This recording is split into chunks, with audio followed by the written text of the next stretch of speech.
今日开始，咱来关心屏东县议长周典伦涉嫌伫总统大选期间替鸿海创办人郭台铭买连书。去年底去互检方调查，法院是裁定收押禁见疙瘩。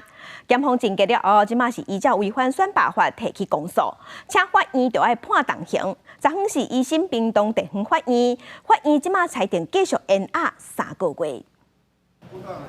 屏东县议长周典伦伫总统大选国民党初选期间，被认为是挺郭台铭。去年12月底，涉嫌以新台币500万替郭台铭收购连书，互屏东检方搜查了，法院裁定收押禁见1日到即马。检方20宣布侦结，对周典伦提起公诉，2日下到移审屏东地院。其贿选行为戕害民主政治之正常发展。以金钱影响联署及选举之行径，实非足取，且否认犯行，难任有悔悟之意，建请法院从重量刑。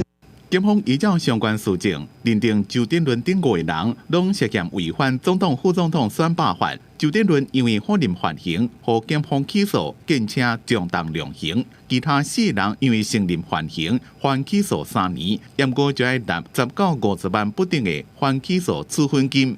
经过点外证的开庭，审判长认为周典伦法令缓刑前后讲法无同，也无符合常理，认为有篡强灭证的疑虑。裁定继续羁押禁见3个月。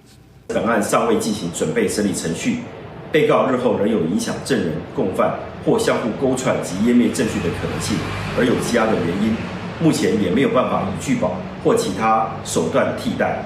本院认为有羁押的必要，故自本日起羁押3月，并禁止接见通信。周典伦的查某囝屏东市长周家琪表示，相信司法会害因老爸清白，也希望伊的老爸较早被放出来，继续为民服务。记者综合报道。